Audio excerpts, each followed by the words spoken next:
Okay, we are going to get started. Thank you all so much for coming out today. We are delighted that you're here.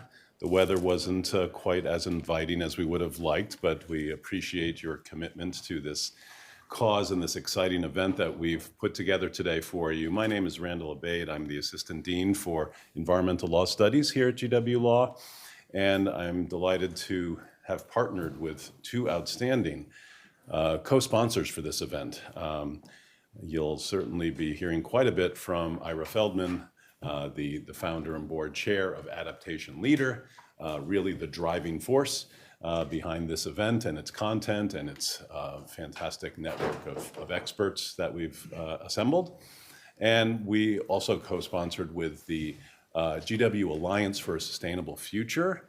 Donna Atanasio is in the audience, and she's the managing director of that fantastic campus-wide initiative here at GW, and she was formerly the assistant dean for energy law with us, so it's great to have that relationship extend across campus and build on that. I'll be giving some very brief opening remarks, be introducing Ira. Ira will introduce Donna to say a few words about the Alliance, and then we'll hear from our first keynote speaker today.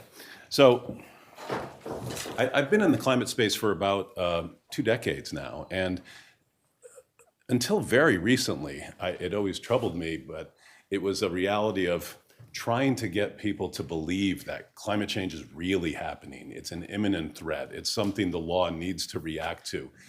I think those days are finally gone, and that's not really good news, but in terms of inspiring and kind of strategizing the action that needs to happen, now we can rely on the news and say, turn it on any day of the week, and you're going to see major climate-related disasters that are unfolding before our eyes at an unprecedented scale, all over the country, all over the world.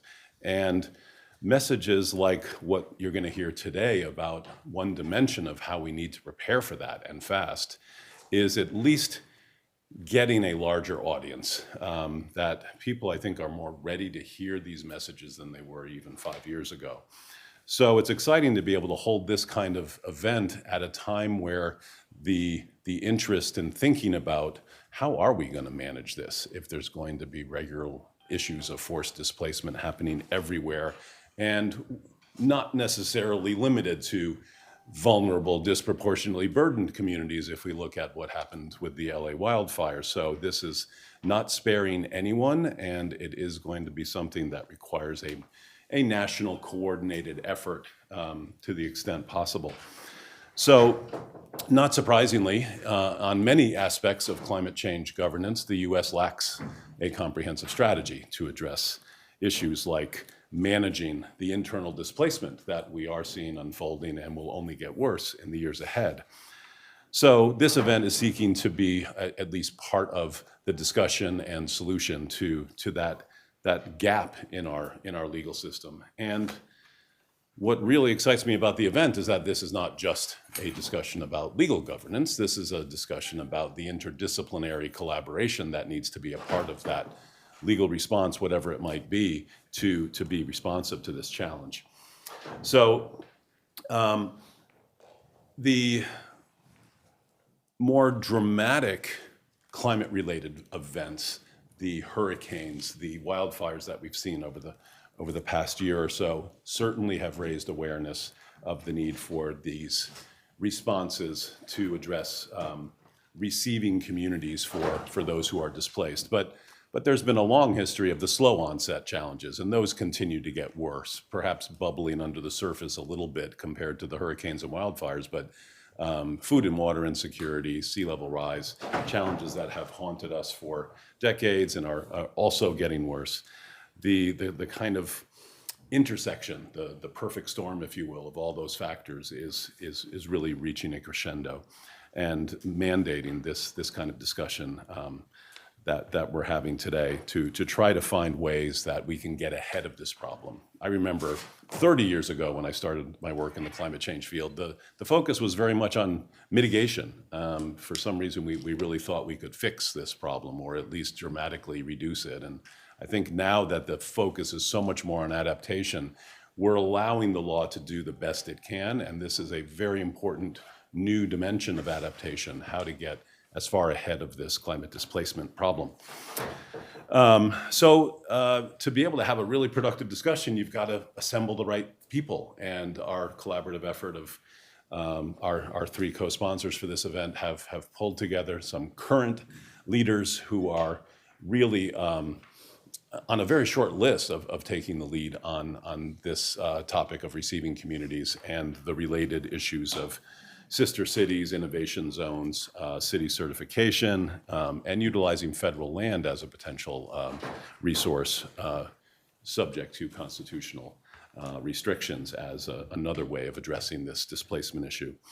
So in addition to those major figures who have already established themselves as leaders in this space, we also have a panel on future leaders, which I think is a really exciting dimension for this one-day event to assemble a panel that I'll be moderating at 11:45 today of recent graduates and students who are currently working in this space. And that's really something that should give all of us hope that we've got some great future leaders going to be taking the baton.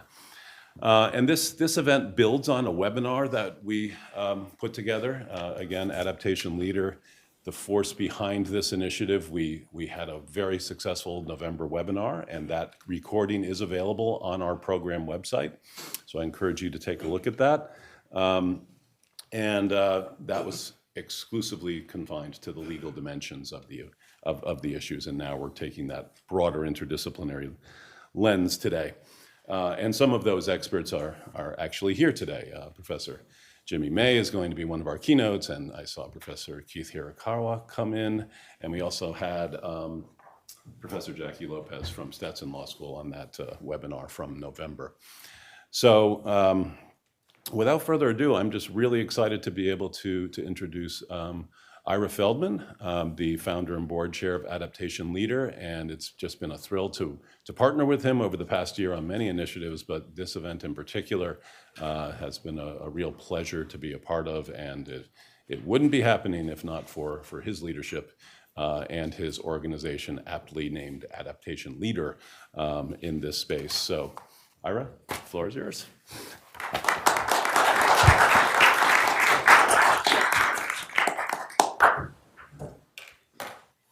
Are we able to pull up my slides? So while my slides are coming up, let me first thank Randy and Claudia as the primary leaders of one of our co-hosting entities, the GW Law Environment and Energy Law Program. And can you speak up? Yep. Coming back to the microphone in a second. Okay. Starting again, my thanks again to the two co-hosting entities for today, along with Adaptation Leader. We have GW Law's Environment and Energy Law Program. You heard already from Randy Abate, that was Claudia Delgado, who has worked tirelessly to turn this into a successful event. The other co-hosting entity is the GW-wide Alliance for a Sustainable Future. And before I get into my remarks, I want to, first of all, thank Donna Atanasio, and in particular, from among other leaders in the Alliance, Frank Sesno, for early on jumping on board with the idea of doing this event. Donna, would you like to say a few words about the Alliance before I launch into my remarks?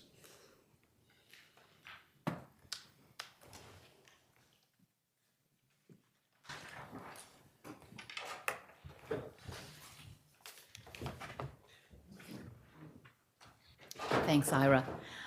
So just very quickly, I just would like to add my welcome to those of my colleagues and say how honored we are to be co-sponsoring this with Adaptation Leader and Ira and his great work on this, and with my former partner in crime over here at the law school, Randy Abate. We spent a lot of time together building out the Environmental Energy Law Program, and I'm so excited that it's able to do this. But in my new role at the GW Alliance for a Sustainable Future, I have this opportunity to work across the campus. And what we're trying to do is to pull together people from all different disciplines to work on this common problem. Because when we think about sustainability for the future and what that means, it's not something that we're going to be able to solve with law alone or engineering alone, et cetera. Years ago, I was in New Orleans, and it was several years after Hurricane Katrina. And I don't encourage this. I don't know why this is, but complete strangers will often come up to me and pour out their life stories. And so I was standing near a bus stop waiting for, I think, my family to join me. And this woman comes up to me and she starts telling me about her experience in Hurricane Katrina. And she starts talking about how after Katrina, all these people had left. And with the smaller pool of people, she was able to get a better job. She was getting paid more. But at the same time, all the housing had gone. So her cost of living had gone up. And so even though she was earning more, she was now living a less satisfying life. She had a roommate. She couldn't get health insurance. She had trouble acquiring food. And as I walked around New Orleans, it was like a city that looked like, like if a person loses a lot of weight and their clothes are too loose. It had that impact. Where did these people go and how were they faring? And when you take this group of people from New Orleans and they end up someplace like Houston, how do they change? How do they adapt?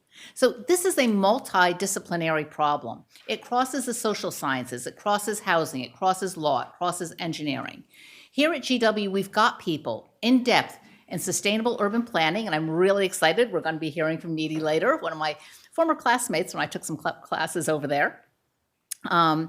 And we also have people in engineering. We have people working on supply chains. We have people working on disaster relief. We have people working on sea level rise. Our work is to bring all these people together to solve these big problems. So I'm extraordinarily excited today that we have Ira here to help us lead into this area of how do we prepare these cities for the problems that they're going to be confronting as people come to them. So again, thank you all so much for being here and joining us in this work. It's really important and we love having you here.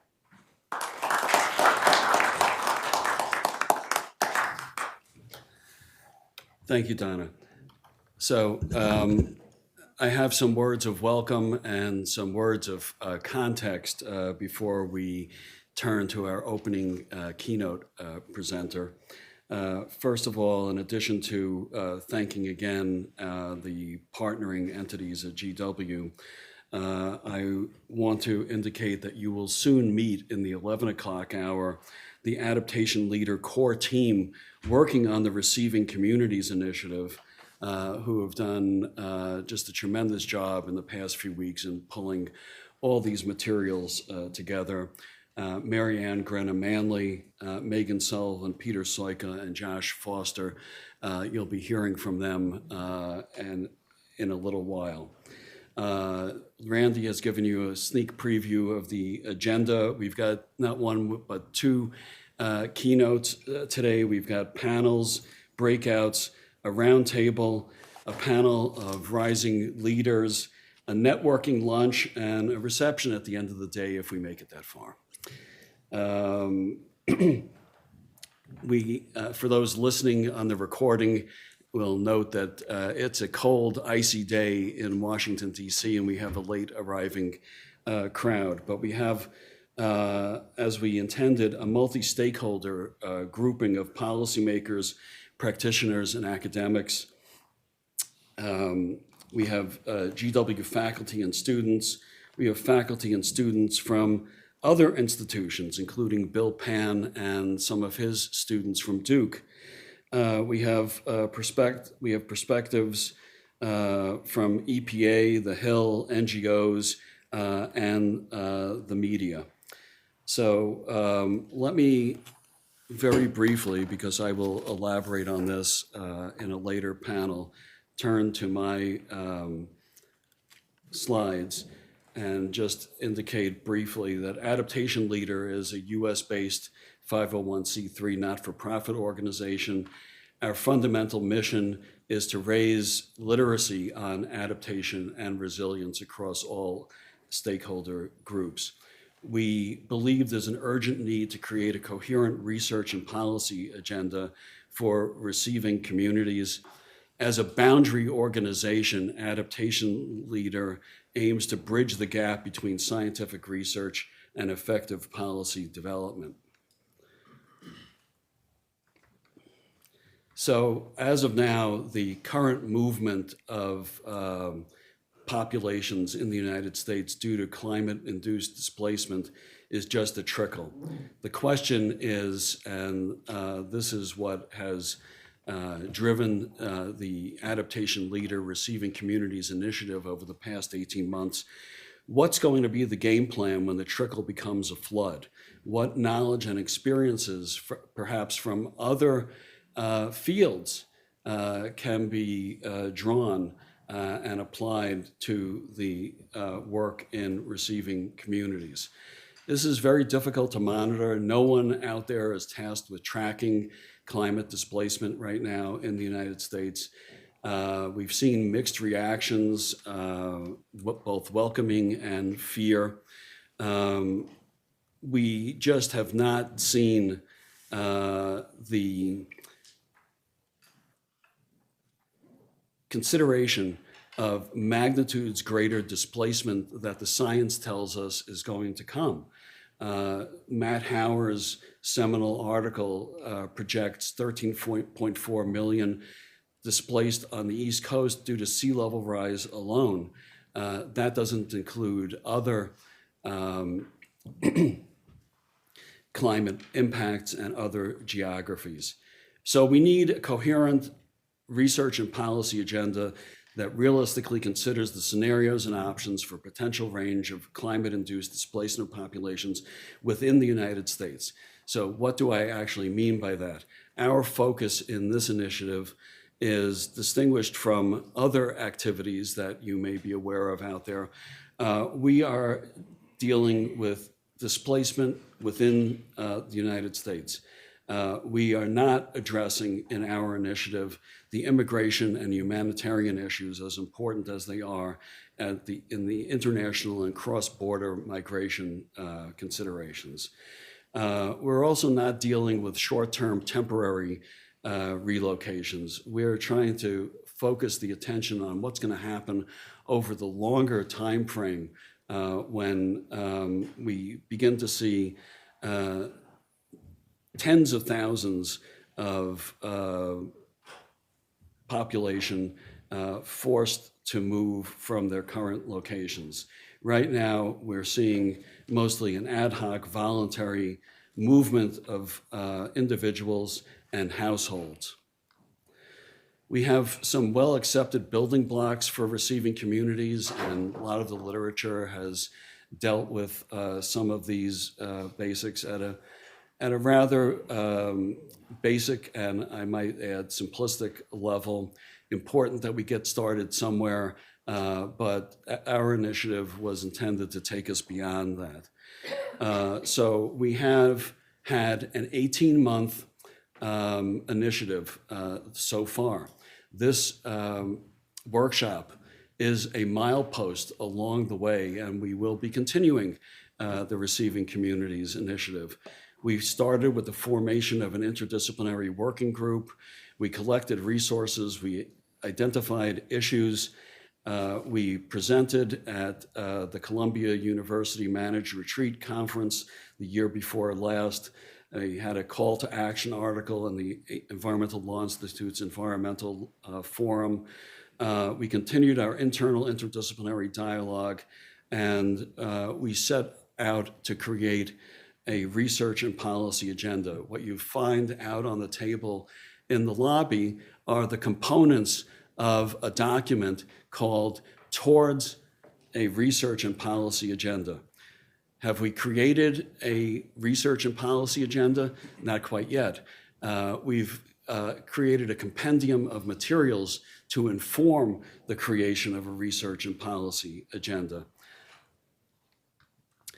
In the first phase, very briefly, we identified concepts and approaches that we thought we might want to explore as we continued. These included distinguishing between revitalizing urban areas versus establishing greenfield location for receiving communities, borrowing ideas from other fields of study, including intentional communities, public-private partnerships, drawing upon the behavioral sciences with issues such as social cohesion that was studied post Superstorm Sandy, the work that has been done for non-climate in-migration of others in the social sciences. And as I mentioned earlier, given adaptation leader as a boundary organization at the science policy interface, we wanted to further consider the role of boundary organizations as a third-party neutral for multi-stakeholder coordination and possibly as a climate broker to develop pilot projects to experiment with some of these ideas. In phase 2, very briefly, and you'll see these come to fruition in the section 3 of the document that we've put out there on the table, and I'm remiss in not pointing out that if we run out of the hard copies on the table out there as we speak, the document is being uploaded on the Adaptation Leader website, www.adaptationleader.org, not only for you to be able to read it and download it, but there are buttons next to each section because we're collecting comment. This is version 1 of the document towards a research and policy agenda. We're going to create a version 2 based on the comments that we receive. The topics that you see in these bullet points, and I'm not going to read them out in the interest of time, many of these were fleshed out after I originally mentioned them in my ELI article. We had contributors flesh out these ideas in short essays, and that's what's included in section 3.0 of the document. So we've seen over the past, let's call it 6 or 7 years, an increased interest in managed retreat, but managed retreat really focuses on the impacted communities. Over that 6 or 7 years, there really had not, with several major exceptions, there really had not been as much attention paid to receiving communities. One really needs to understand managed retreat in order to understand receiving communities, because we view receiving communities as the back end or the flip side of managed retreat. As I said, the emphasis on impacted communities, understandably so far exceeds the attention being paid to receiving communities. The urgency of planning for climate displacement is real. I'm going to stop there in the interest of time because we're already running a little bit behind. And I'm going to invite our keynote presenter to come up and offer her remarks. Let me introduce Hannah Teicher. Hannah is an assistant professor of urban planning at Harvard University's Graduate School of Design. In her research on climate migration, she's interested in how and why cities are identified as potential receiving communities and the implications for policy and planning. She served in the leadership of the Climigration Network for 5 years and worked with the team there to guide the development of Lead with Listening, a guidebook for community conversations on climate migration. With that introduction, I give you Hannah Teicher. Hannah, thank you for joining us.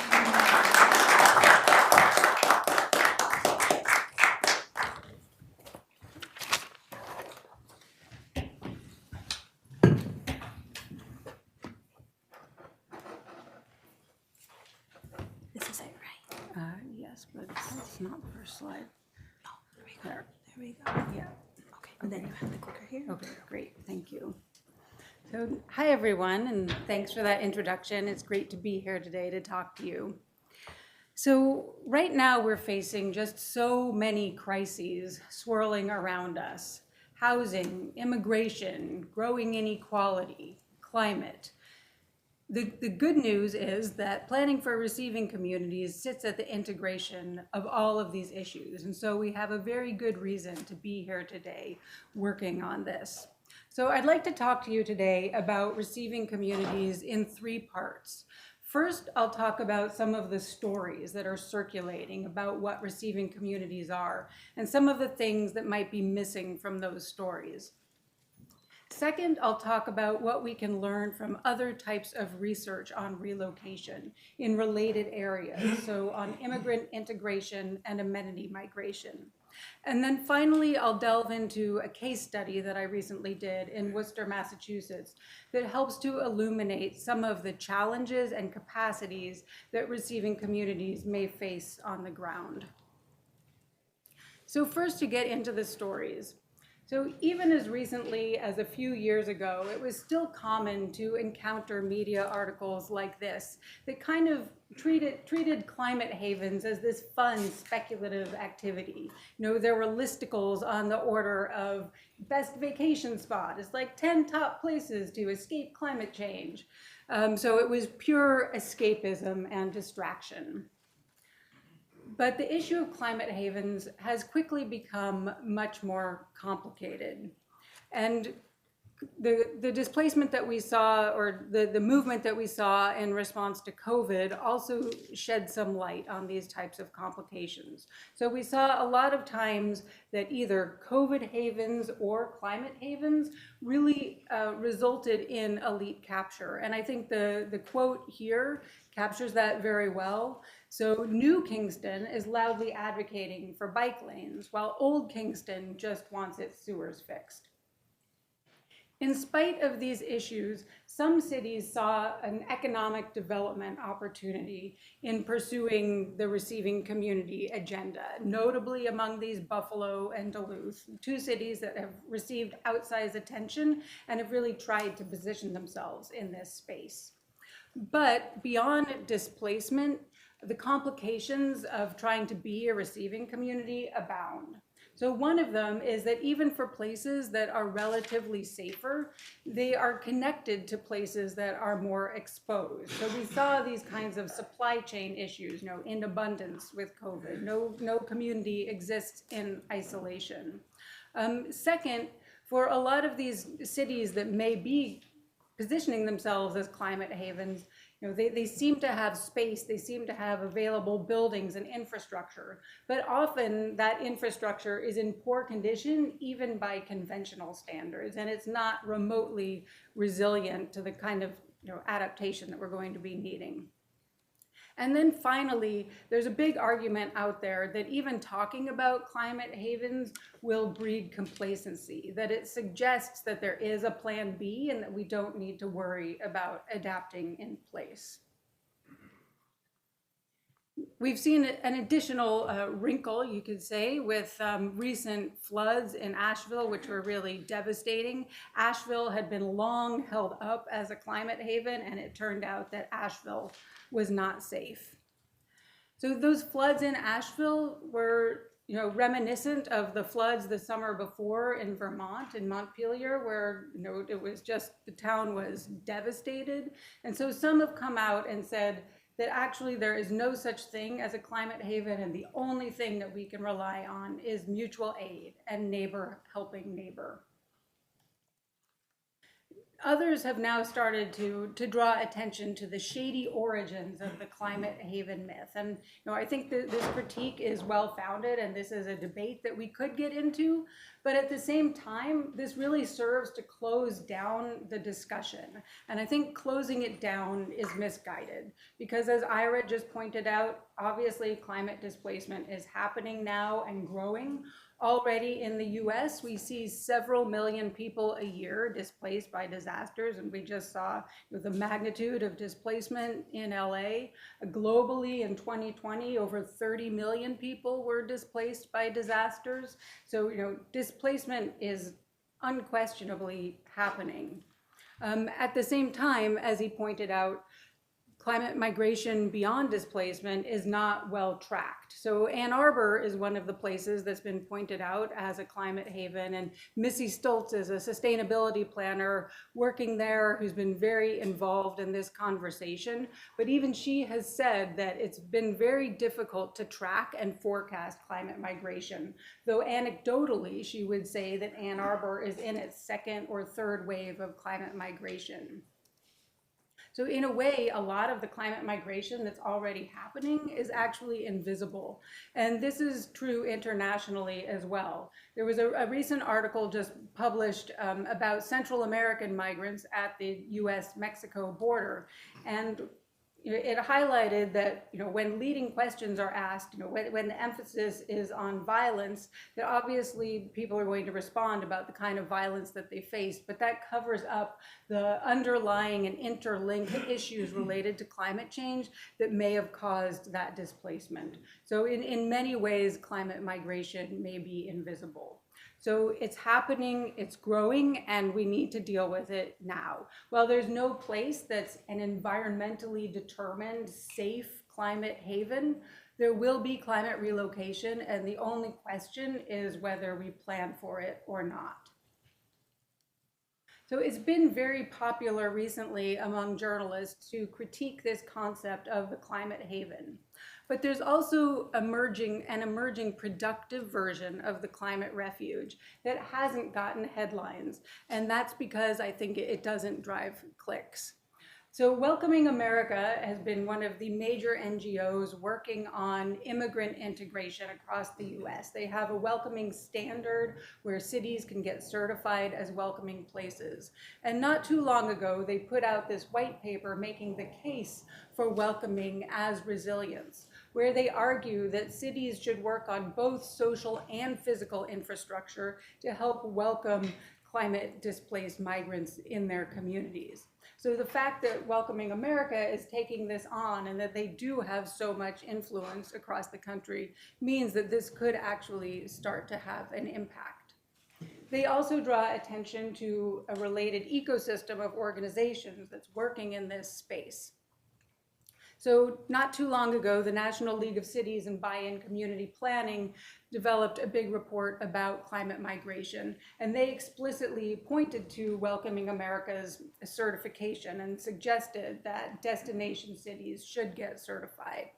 Also, the National Partnership for New Americans, which works in the integration space, has developed a climate displaced leaders cohort where they're working with leaders to allow them to advocate for themselves to either stay in place or pursue climate-related relocation, depending on their wishes. This organization has also worked to try to change the narrative around migration so that climate change, rather than migration, is seen as the threat. On the global stage, the climate juggernaut C40 has also been very active in this space, and they have partnered with the Mayor's Migration Council to develop a task force on climate migration.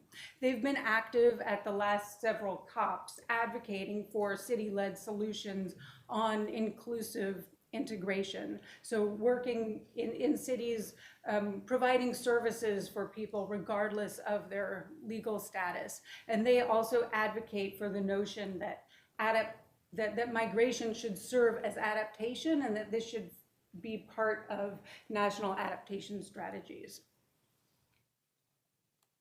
So this emerging productive version of receiving communities is something that I think we can consider to be inclusionary adaptation.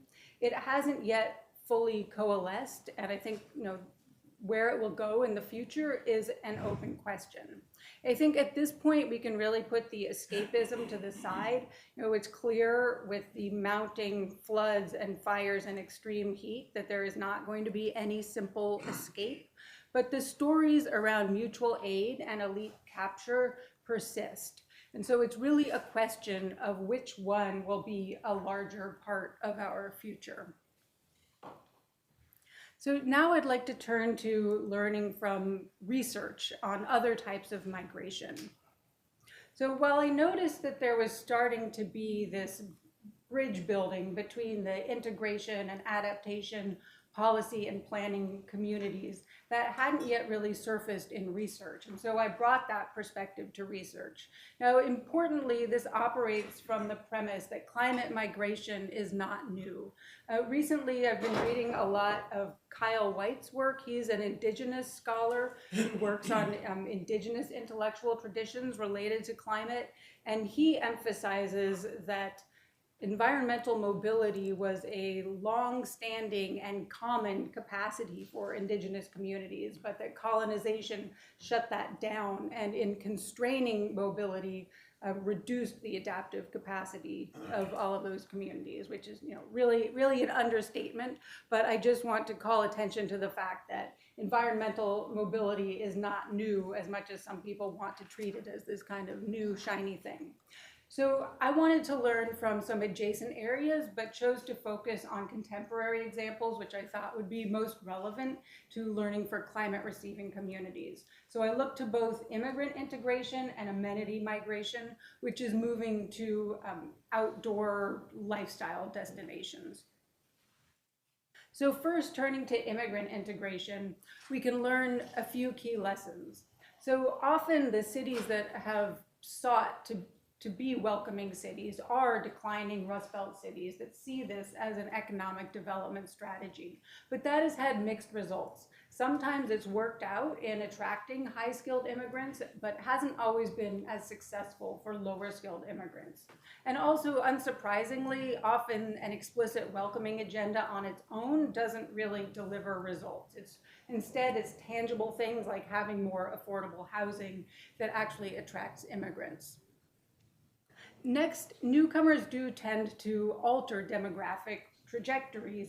Even if they're replacing population, it's not a one-to-one replacement. So often incomers are younger and more employable, which seems like a boon, but presents its own challenges.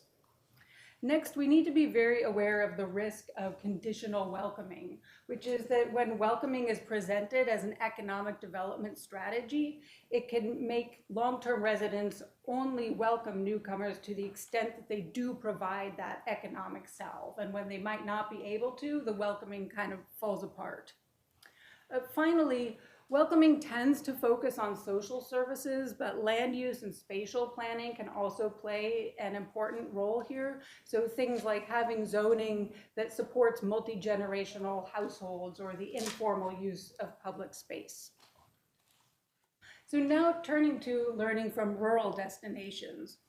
First of all, the demographics of amenity migrants are changing. The classic ones were snowbirds flocking to warmer places in the winter, but now there are a lot more remote workers and people just seeking rural and outdoor lifestyle destinations.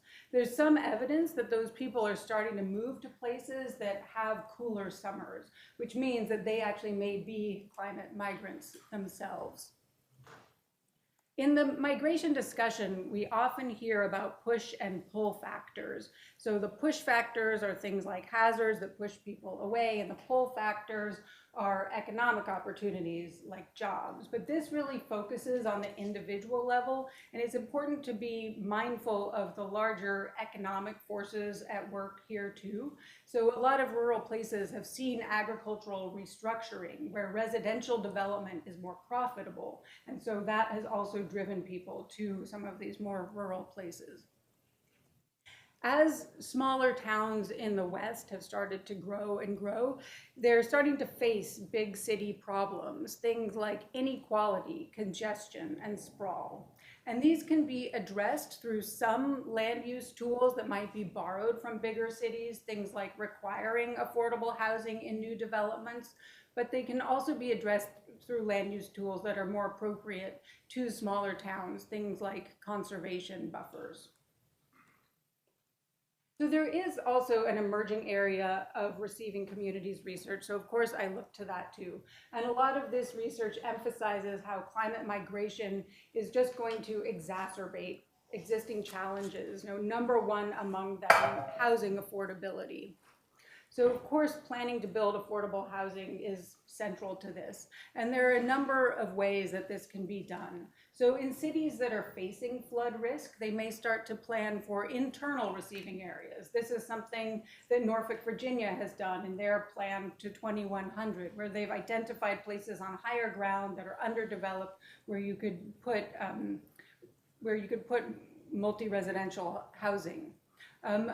Another example is on a regional level in King County, where they've planned for a transfer of development rights between sending and receiving areas within the county. And yet another one is the annexation of adjacent higher ground, something that the town of Princeville, North Carolina has done. So there are a lot of different strategies that can start to be enrolled for receiving communities.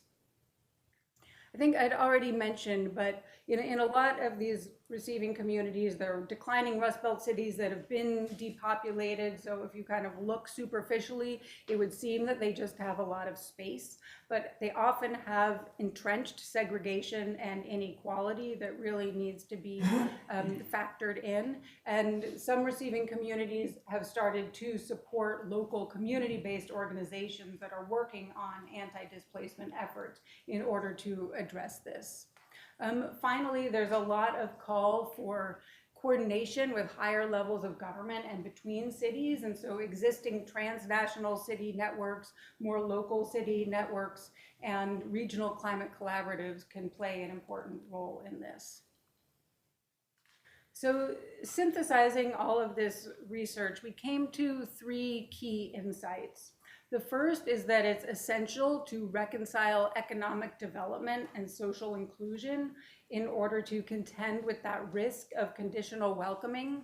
The second is that we need to address the distinct needs of newcomers and the enhanced needs of current residents. And this especially gets at the issues of displacement when new people are moving into neighborhoods that are already facing their own challenges.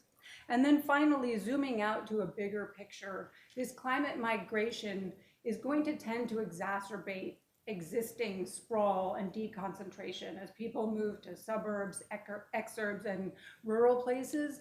And we may even see a shifting urban hierarchy where inland cities all of a sudden have a much greater center of gravity culturally and economically. And so planners need to keep this in mind in land use plans, thinking about where they're directing development and potentially bridging sending and receiving areas. Finally, there's been a long-standing debate about whether migration serves as adaptation, and this research really drove home the point that it is not migration itself, but effective integration in the receiving place that serves as adaptation. And without that, this can really just be a cover for governance failures in the places that people come from. So another way to look at this is thinking about the qualities of effective receiving communities, where we emphasize that the physical livability is just a foundation. And again, this is to really push back on any kind of environmental determinism. But socioeconomic conditions are an equal part of that foundation. So that's dealing with issues around segregation, inequality, housing affordability, and then both physical and social adaptation and integration are also key. So in a current research project, I'm working with a group of people where we're trying to operationalize this framework, and we're looking at data across a range of indicators, everything from housing affordability and availability to hazard mitigation funding, to bridge building programs. This is just a starting place. There's so much more that could be included in this. It was largely a matter of data availability. We would have loved to include water and power infrastructure, but this is a framework that could be expanded and of course could apply to many other regions, though we happen to be focusing on the Frost Belt here. So now I'd like to turn to the case study of Worcester, Massachusetts, which I did recently. So in spite of all this talk about climate havens, there are only a few cities that have officially integrated the notion of serving as a climate refuge into any policy or planning documents. There are a few medium-sized and larger cities, and then the one really small one, Duluth, that I put here because it's gotten so much attention. Worcester, Massachusetts is one of these cities, but it's actually received very little attention. But Worcester is a fairly typical case of what we might expect to see for a receiving community. It is a legacy city that's had a history of post-industrial decline. It's also had a history of immigration as a minor continuous gateway, which means over the first half of the 20th century, it had a fair amount of immigration and then a resurgence since the 1990s. Worcester is exceptional in one way in that it has seen a population rebound, so that as of 2020, it actually exceeded its peak 20th century population, which is very unusual for a legacy city. But I think this made it especially interesting to study because it's a harbinger of things to come, where people will be flocking to some of these depopulated cities, and cities will have to navigate this transition from shrinking to growing. It was also a benefit that it had received less attention in the media, so it felt like, in a way, a more authentic place to try to understand what some of the motivations and capacities and challenges of a climate refuge city are. So first, I was really interested in what kind of narrative or framing of the receiving community had taken hold in Worcester. And I wanted to understand whether it was really just driven by economic development. So in speaking to the consultant who had helped build this plan, it turned out that, yes, that was the original motivation, that she did frame it as economic development when she first met with the city. But as I dug further, it turned out that the story was much more nuanced. So Worcester had been a de facto climate destination after Hurricane Maria, when a huge number of Puerto Ricans moved to Worcester because there had been an existing community. Also, city staff in Worcester were very aware of the fact that coastal flooding in Massachusetts might start to drive people west, and that Worcester would just be kind of a next best place. It was familiar, it was comfortable. It's a place that people from Boston or other parts of the coast might be likely to stop. And so the notion there of the climate refuge evolved through all of these filters. And by the time that the planner and the city committed it to paper, they really framed it that the climate refuge could serve as a premise for adaptation, that the city would only be a climate refuge to the extent that it was prepared and that it had worked with vulnerable communities to help them adapt. So this seemed like a really different version of the climate refuge, that now it could serve as a premise for adaptation rather than an escape from adaptation. So in spite of these promising words on paper, they were still largely rhetoric. This vision has not been rolled out institutionally. But in this research, I found that there were several community-based initiatives that pointed the way towards what this kind of practice could look like on the ground. And it really revolved around three connected capacities. So the first is reducing uneven risks. So that is looking very specifically in space and in neighborhoods at where incomers settle in relation to existing frontline communities that are already experiencing climate challenges, so that there are more equitable outcomes for both. The next is planning for population change. So that's growth, but also demographic shifts, and inserting that into existing planning for social and physical resilience. It's especially important when it comes to long-term infrastructure planning, where you have a 50 or 100-year investment. And then finally, fostering social ties between newcomers and existing residents. So I found three interesting examples of this.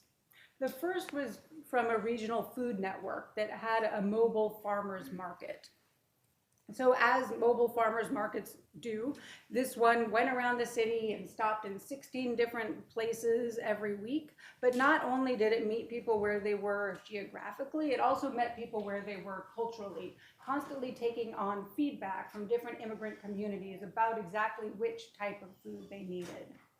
This network also worked with local growers, which included a number of new Americans themselves. So they were producing local food and selling it here, overcoming some of the long distance supply chain challenges and providing more local food security.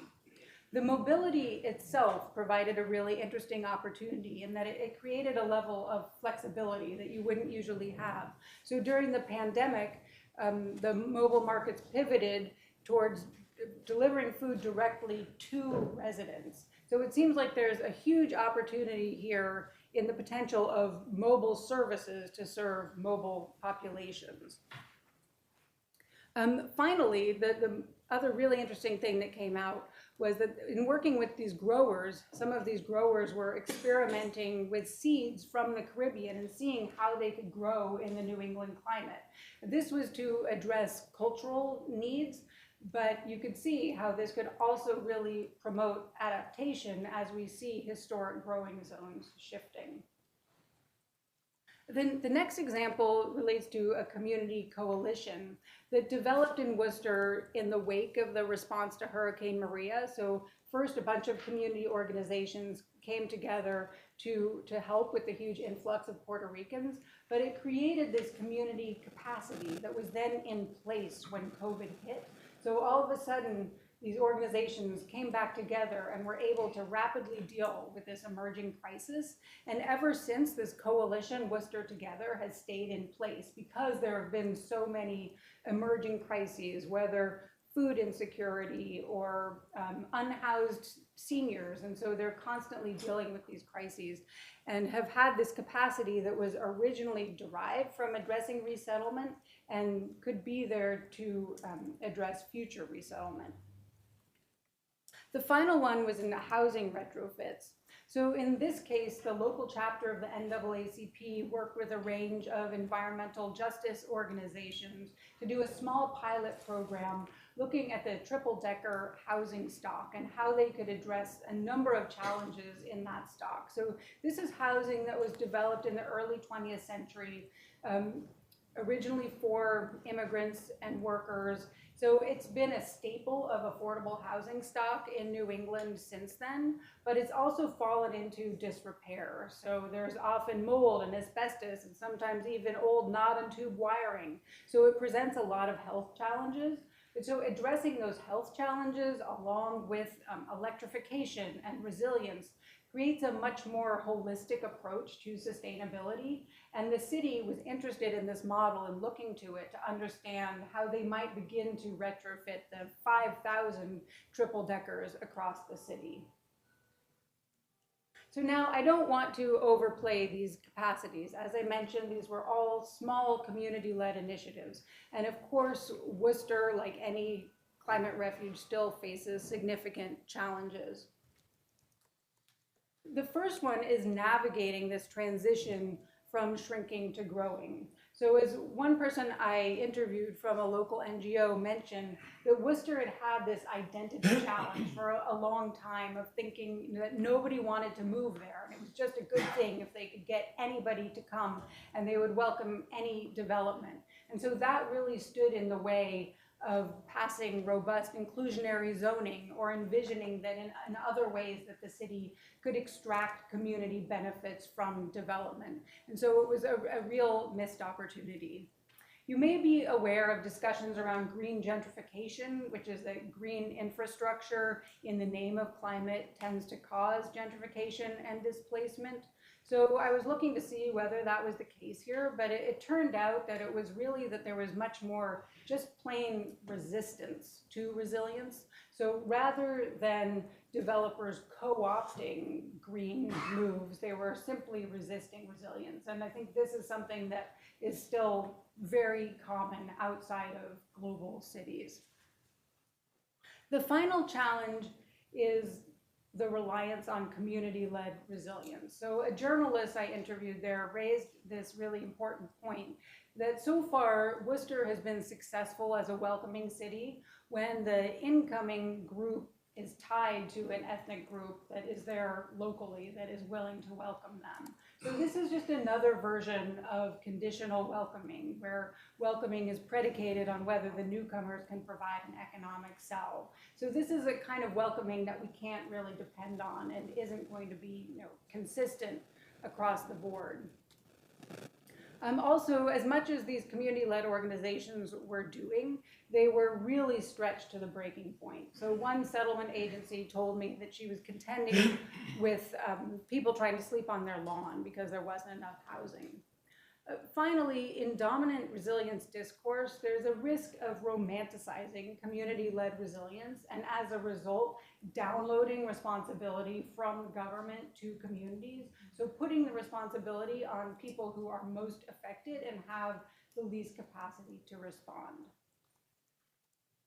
So where does this leave us? Clearly, inclusionary adaptation is still an ambition. It's out there. It's not something that we have remotely achieved.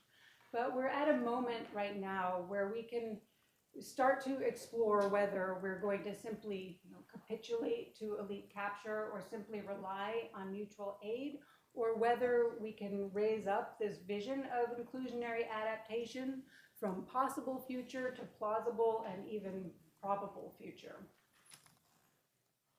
So here are some resources on the research that I mentioned, and now I'm happy to take questions. I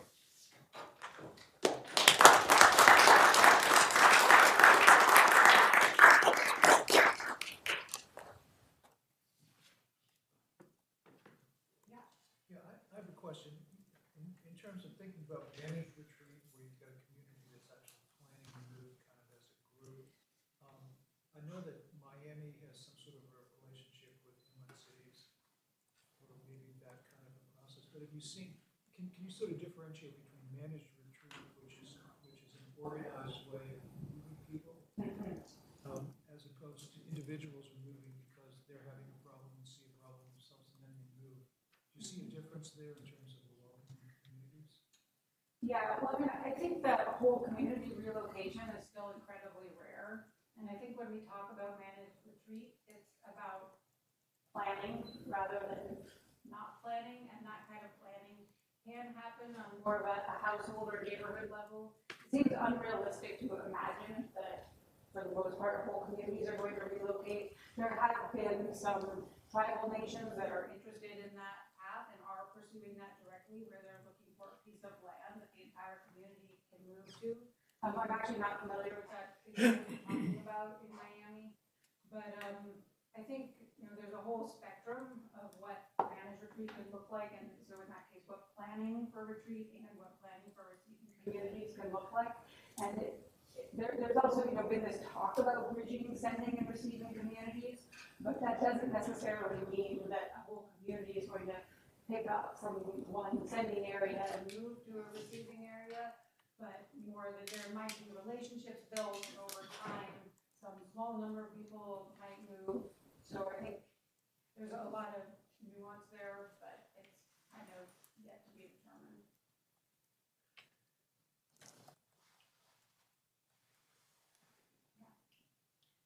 Wondering if you've observed yet, maybe it's still too early. I think you mentioned it's hard to sort of tell where people are going to, but I think it was The Warmth of Other Suns where they talked about the existence of certain transportation routes. So you would see people from Alabama moving to Chicago, because that's where the train lines went, or people from Texas moving out to California, because that's kind of.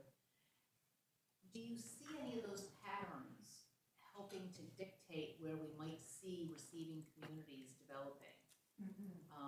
Things that have a particular correlation to areas that need to be have people removed from them.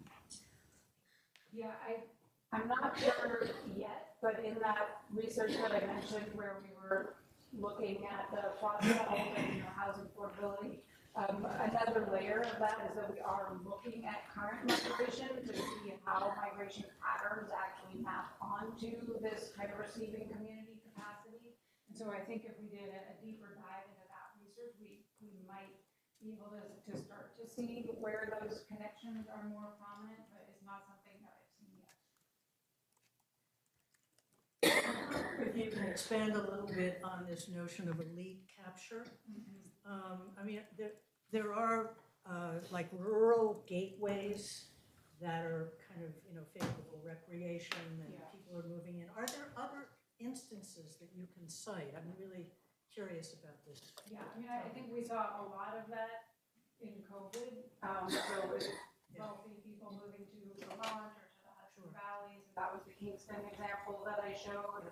Another area that I'm working on now is looking at corporate climate migration and the extent to which firms may be moving in relation to climate risk and then taking up water and power resources. So I think we're going to see that in a lot of forms.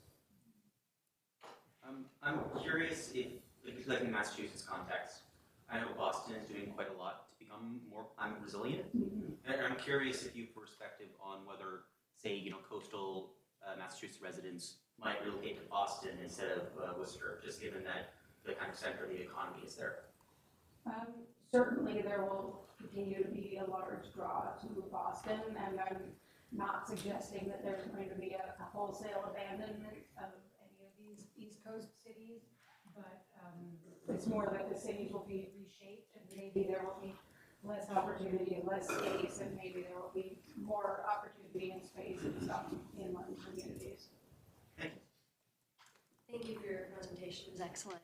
I really enjoyed the first part where you were talking about some of the stories and climate narratives. And to that point, I'm curious, in your research with prospective receiving cities, how they are receiving kind of the narrative of, quote, climate migration or people moving there for climate reasons as opposed to any other type of migration, and how they're thinking about, particularly in more conservative areas, kind of climate-related inflows versus the potential benefit of economic stimulus that brings. Like, is that conversation being? What are you hearing? Yeah.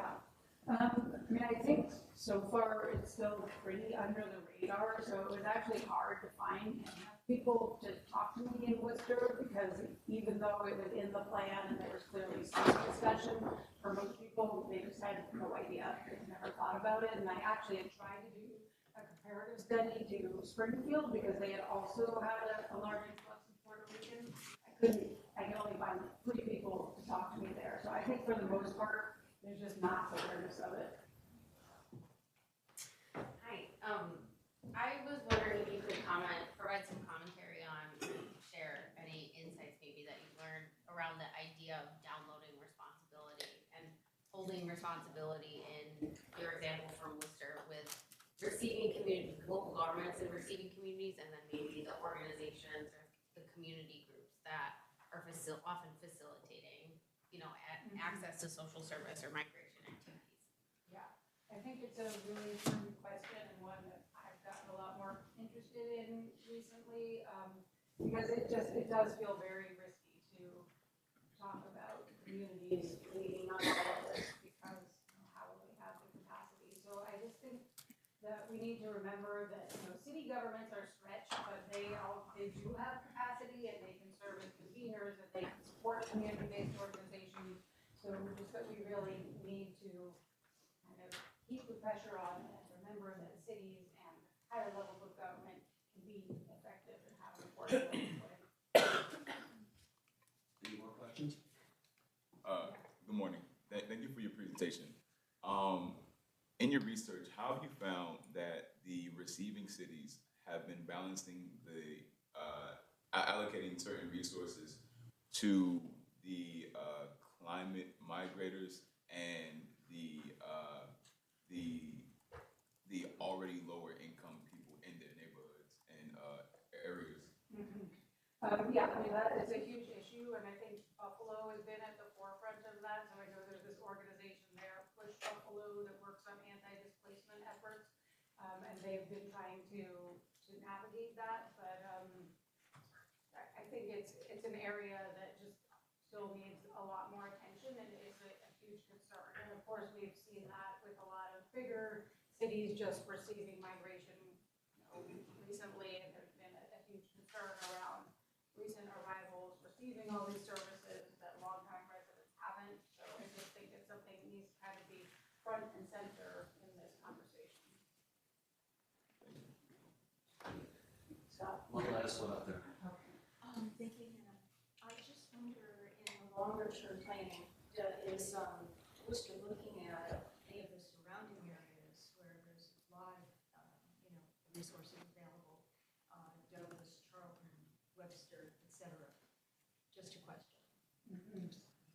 I think like in many regions, there's somewhat of a tension between the central city and the surrounding areas. And so I think that Worcester is probably further ahead on this, and I haven't really seen that conversation happening in the surrounding municipalities. Another round of applause for Hannah.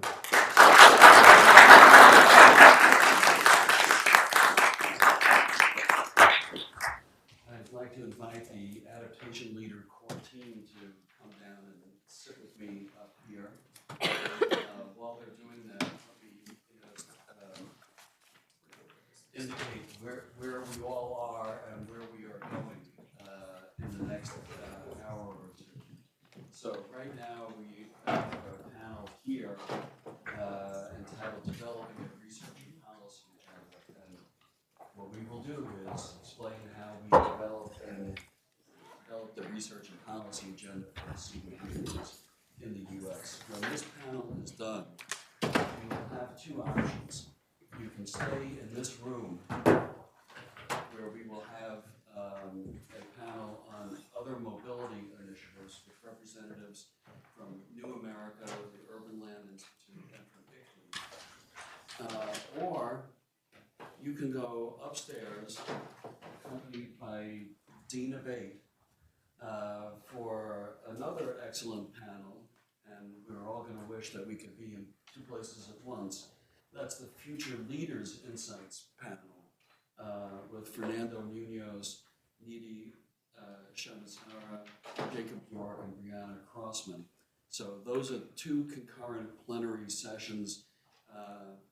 We'll have a group of people walking upstairs to the FCC room for Future Leaders panel.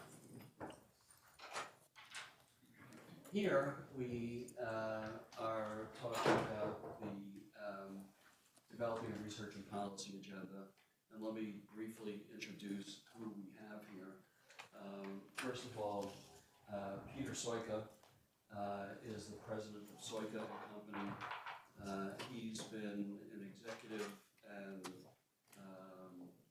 thought leader in environment and sustainability issues for the last several decades, focusing on illuminating and resolving issues that limit sustainable business success. He's got 2+ decades of intensive involvement in environmental policy and management. Peter serves on the board of Adaptation Leader and as a senior advisor. Marianne Brenna Manley is the founder and president of 15E Communications, a Washington, D.C. based strategic communications firm that assists clients with policy analysis, content creation, and brand leadership. Before 15E, Marianne managed Bloomberg Industry Group's coverage and analysis of global environment, health, safety, and sustainability issues for over 20 years. Marianne leads communications and outreach for Adaptation Leader. Josh Foster is a climate adaptation professional with 30 years of working at the intersection of science, policy, and society. Josh advanced understanding and application of climate risk management and resilience practices, working with the National Oceanic and Atmospheric Administration, the Center for Clean Air Policy, the University of Oregon, the Maryland Department of Transportation, Versar, and Critical Operations, Inc. He's a co-founder and longtime board member of the American Society of Adaptation Professionals, and he is an affiliate of Adaptation Leader and serves on its board. And finally, Megan Sullivan is an independent researcher and consultant committed to advancing justice-forward climate adaptation policies. With over 12 years of experience in natural and social sciences, she works best in the liminal spaces in between. Known for her compelling storytelling and evidence-based insights, Megan helps organizations develop innovative climate action strategies that best serve communities and ecosystems.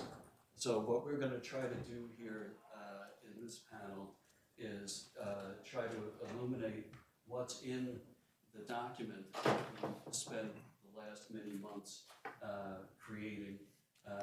Document, as I mentioned in my opening remarks, is called Toward a Research and Policy Agenda.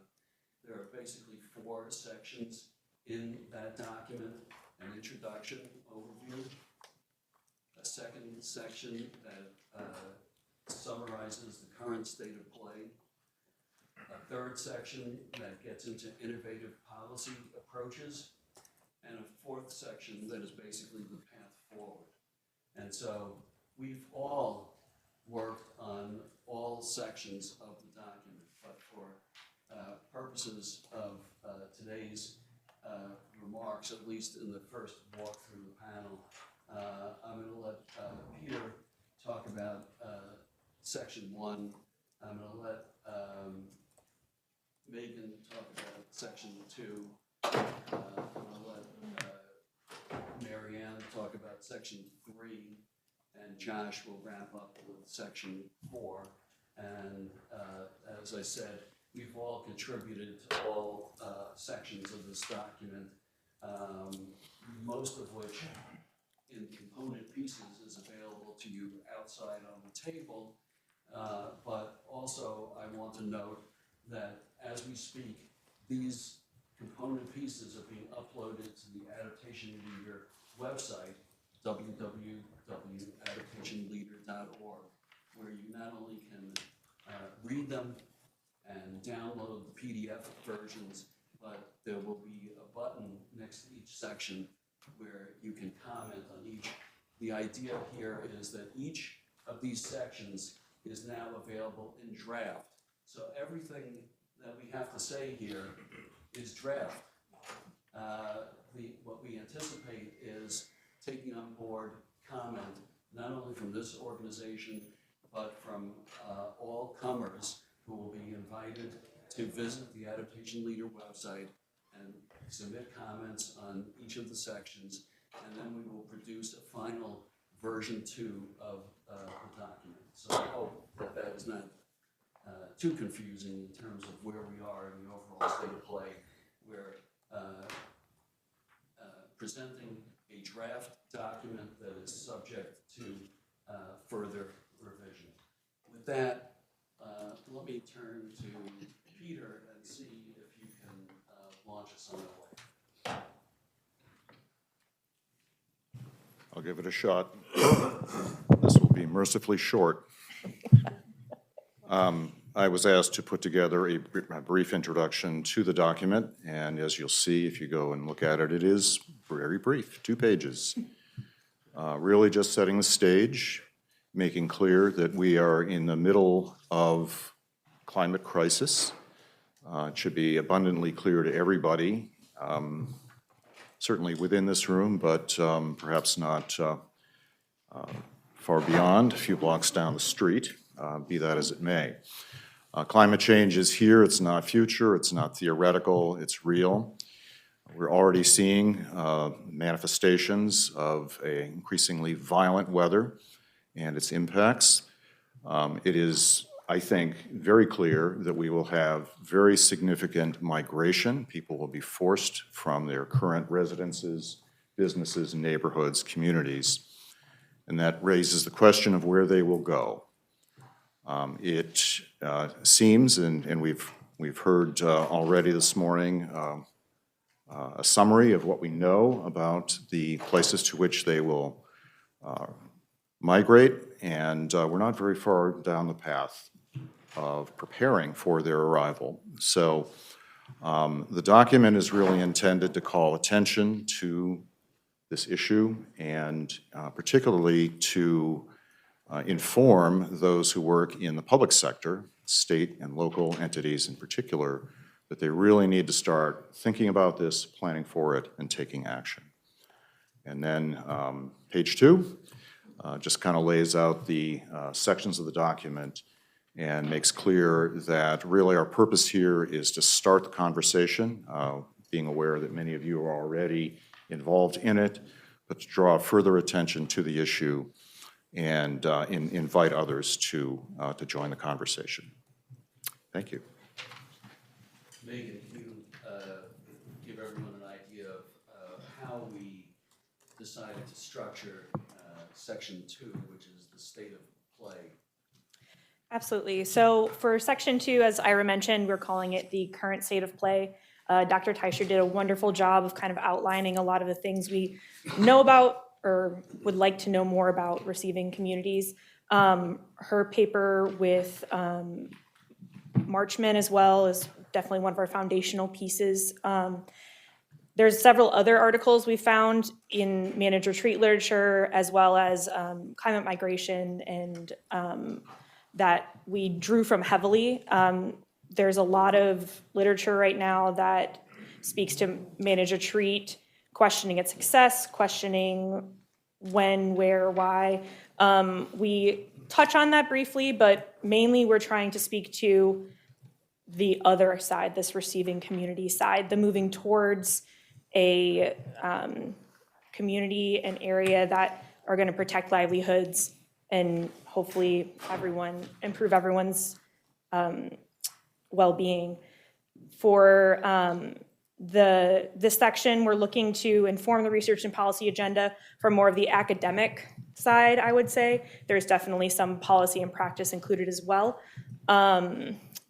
And after that initial current state of play that we talked through the academic scholarship, there's also a discussion on climate havens, which have already been touched briefly here by some of the speakers. That's a contribution from someone who's not sitting on the panel. That's Rebecca's, right? Yeah, Rebecca Wilhelm. And then finally, there is a third section that speaks through more of the federal policy and as it relates to climate migration, and that's Fernando's. I was like, he's here somewhere. There he is. He's back over there. And that'll also be included and integrated into the current state of play. And yeah, I'm going to pass it off to Mary Ann here for section 3. Hi, everybody. It's great to see so many of you here who I've emailed with and worked with over the last many months.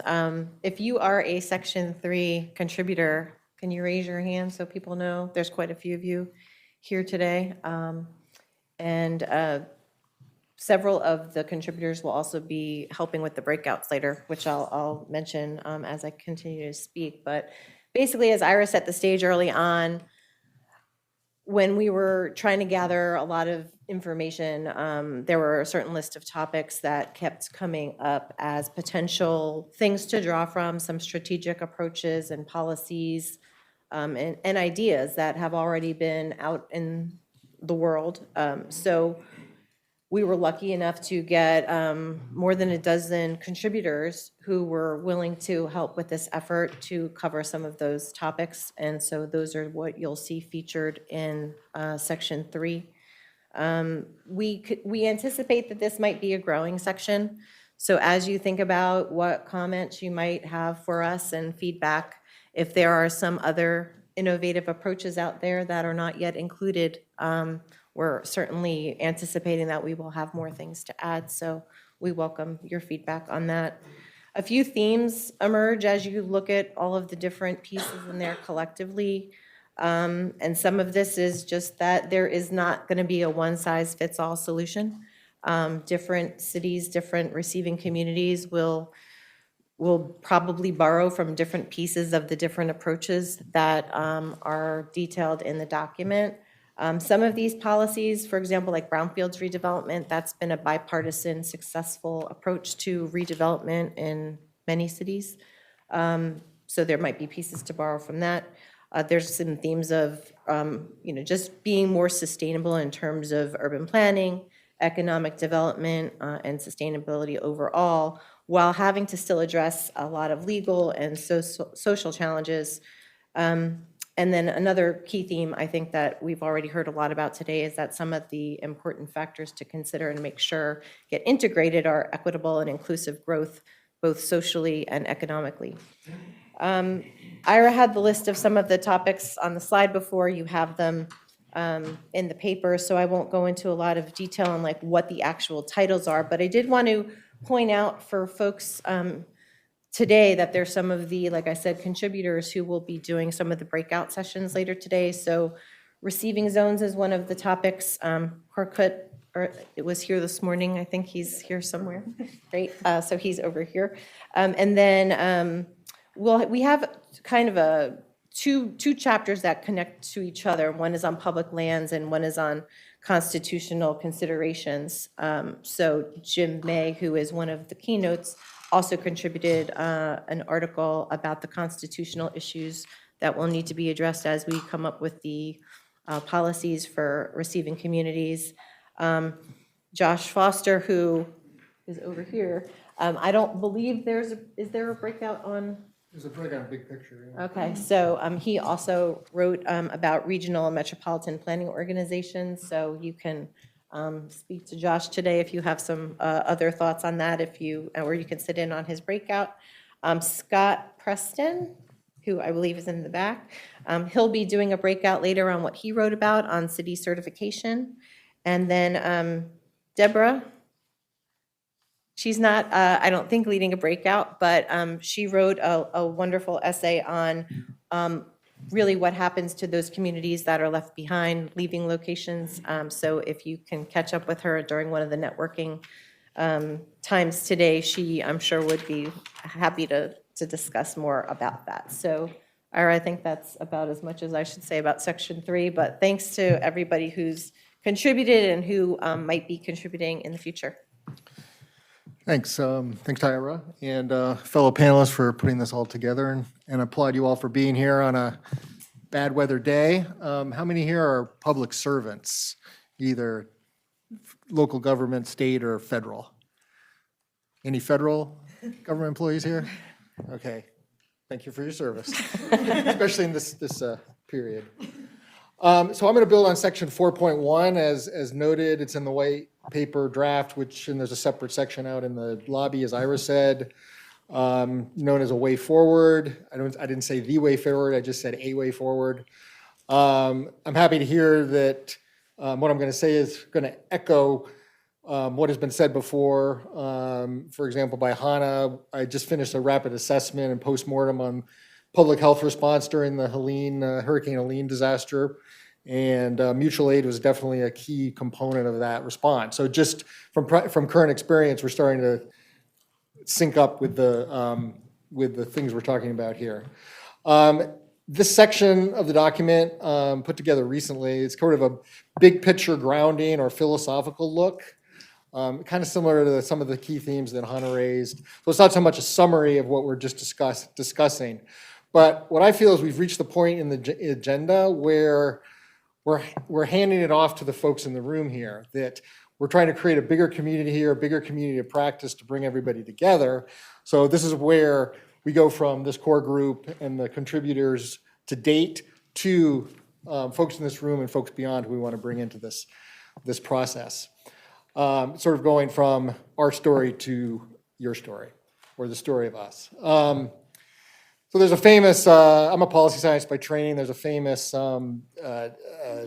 construct of the elephant and the sight impaired people who are all looking at different parts of the elephant, but they don't know it's an elephant. And I sort of feel like everybody here that's sort of an example. We're all looking at our unique areas of expertise and knowledge. So by developing this receiving community of practice, we can actually start to see the elephant as a whole. I was at a conference in 2010, 15 years ago now, in North Carolina, climate adaptation conference. I was talking to 500 state and local planners who wanted to know what was this adaptation thing and how do we do it. And what I told them is we already know how to plan and adapt, and that the folks in the room, the planners at the time, are already doing it. But what we need to learn how to do is look at the new and different contexts and the new problems, and then figure out to integrate our knowledge into solving those new problems and understanding those new contexts.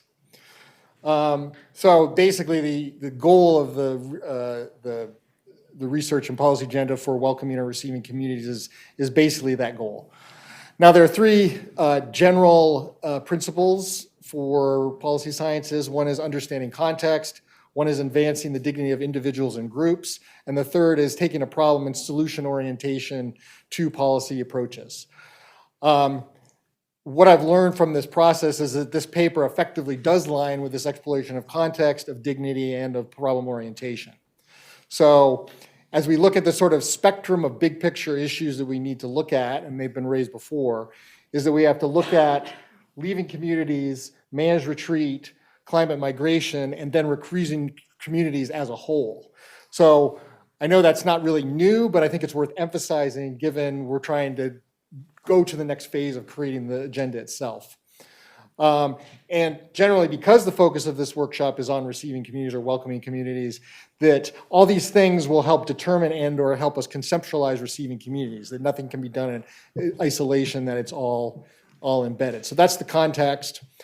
In terms of migration, my colleague Beth Gibbons recently, who is former executive director of the American Society of Adaptation Professionals, she said that we need to treat migrants as holistically, that we have to consider where they're leaving from, their migration process, and then when they arrive. So it's not just focusing on them as arrivals, or even focusing on them just as leaving from another community, but also the whole process in between, that A to B.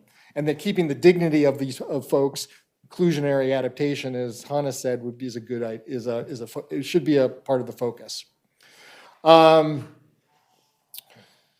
So in the paper itself and in the previous papers that were just discussed by my fellow panelists, we're basically looking at the problem orientation.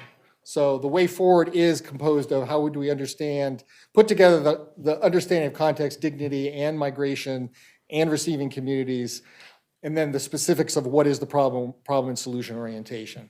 So in this paper, just quickly, I've divided into 5 major sort of big picture issues: organic migration versus social engineering, which has been touched on; adaptive capacity, which is one of my main interests from my career area; thresholds, we've heard about when do people move for different reasons, and why; timescales for short versus long, we've heard that before; and then what we will discuss, hopefully in the rest of the session and the rest of the day, will be moving forward with creating the agenda.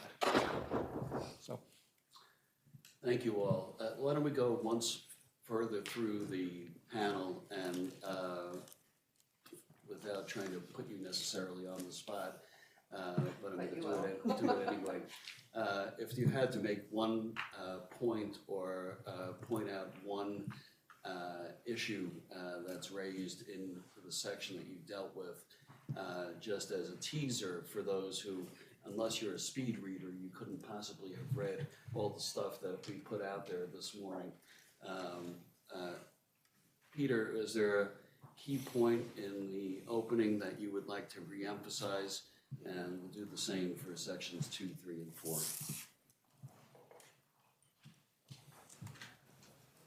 Well, there's not a great deal to work with here, but I would just say that urgency is really the key point. We need to get at it.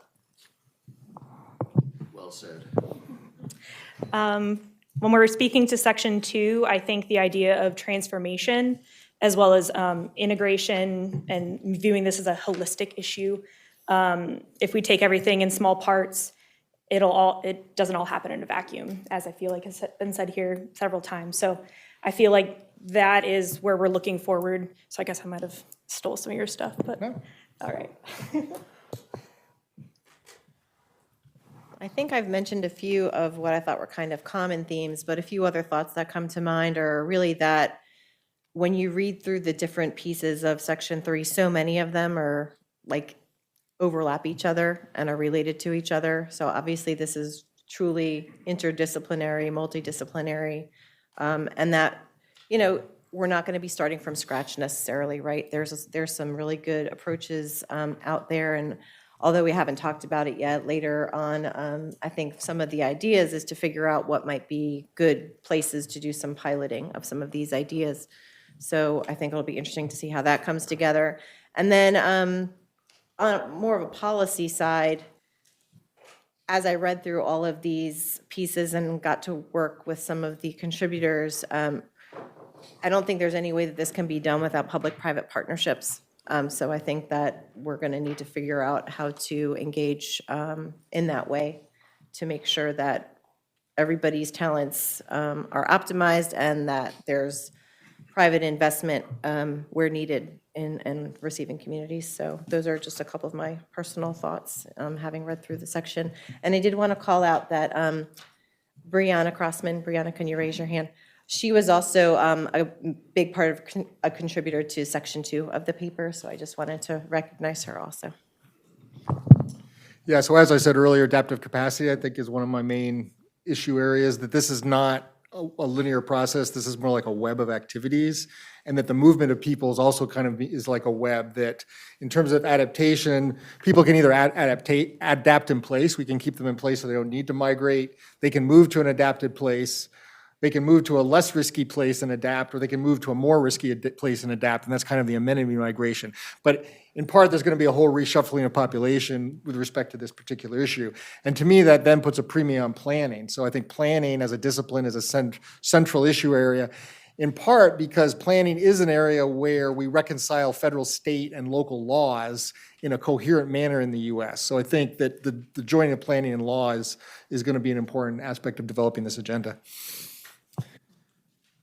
Before I move on, sorry, Ira, there was one more thing that wasn't mentioned on the panelists, which I feel like is important to address as well, is the piece of like equity and justice and being intentional about including those things. A gentleman in the back said that, was talking through a question to Dr. Teicher, and it was that how do we also respond to like the problems that are currently already happening, as well as bringing in new migrants.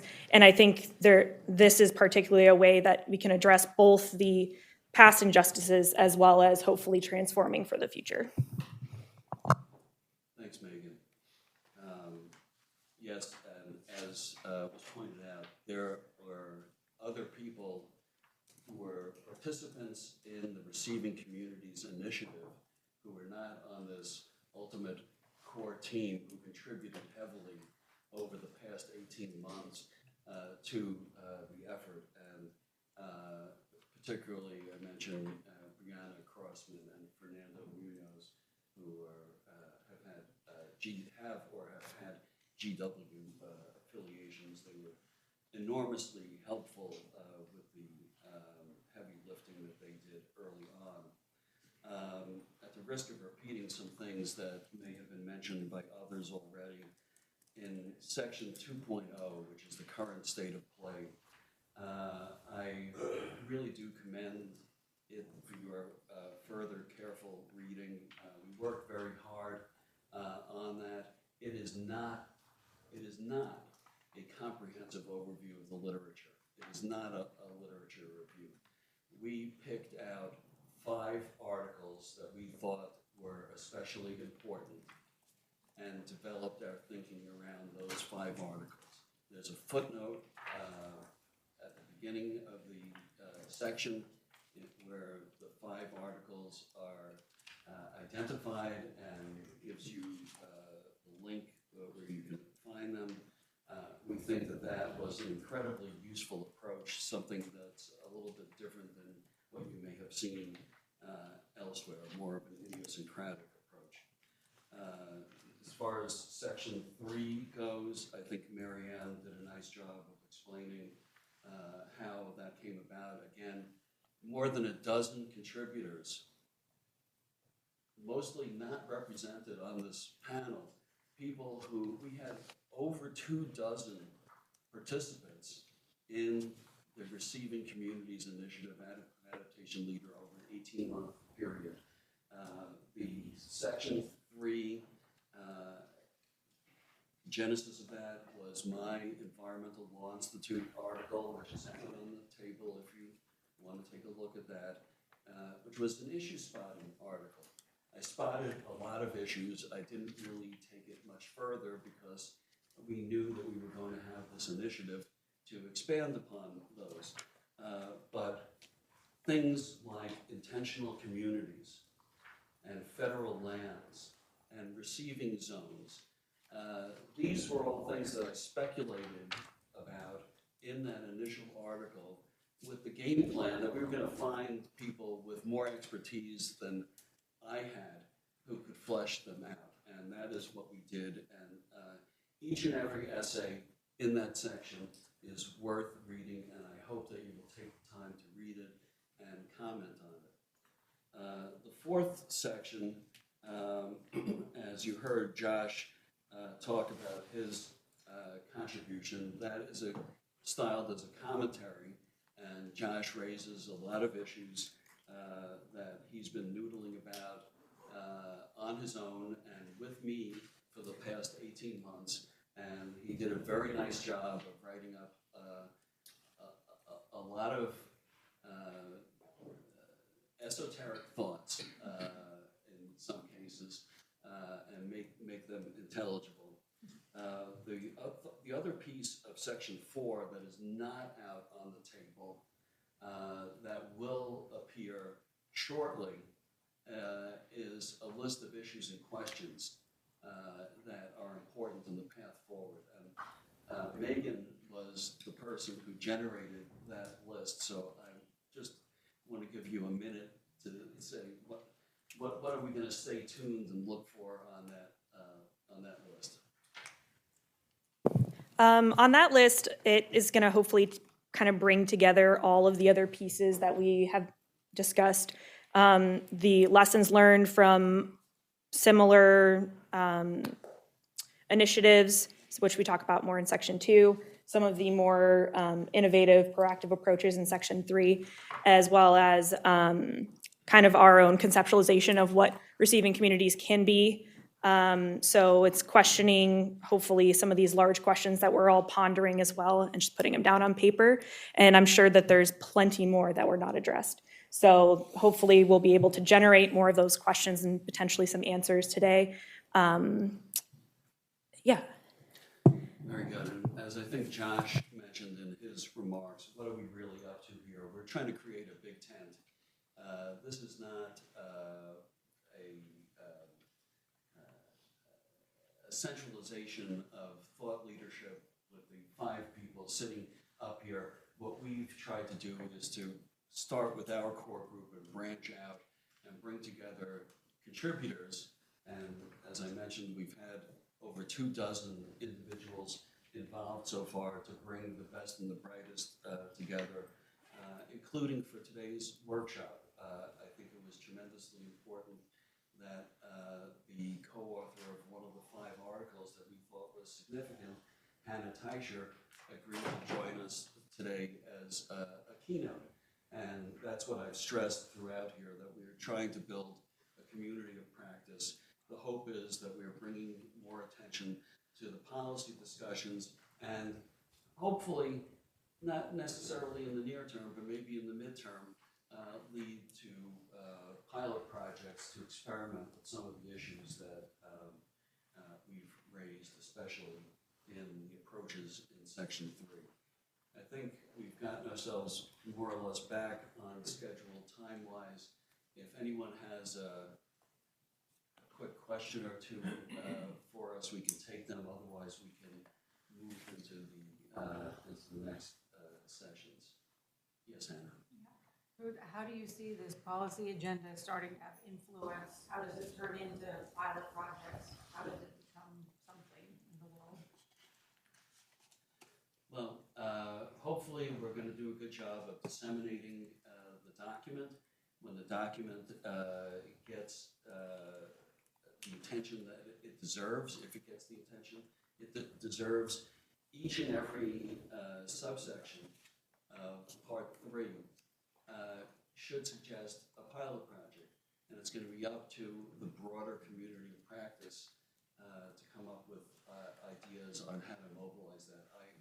I personally feel, and although I'm not very optimistic in this administration, that what we're going to eventually need is a federal game plan or strategy for receiving communities.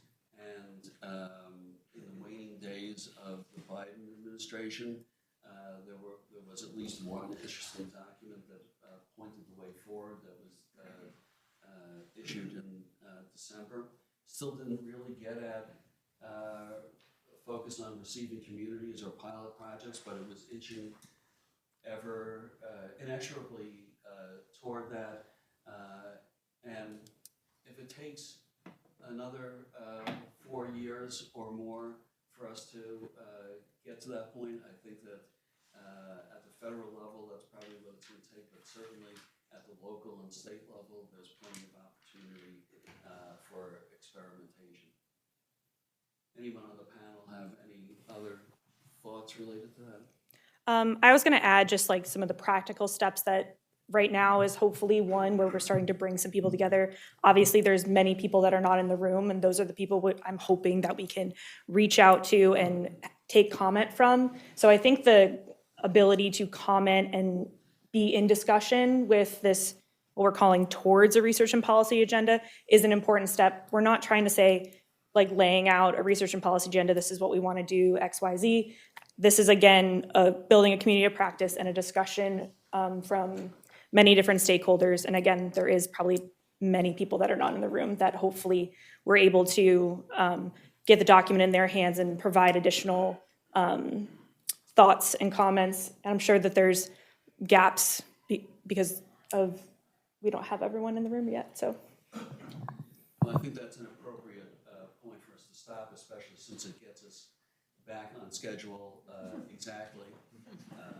Randy, I'm not sure how you want to gather the troops that will go to FCC for the future leaders insight. Do you want them to meet you outside by the registration table? That's a good plan. We're just going to be walking down this hall to an elevator outside the front entrance of the library and heading up to the 5th floor of this building for that session. So with that, I would again thank the Adaptation Leader Core team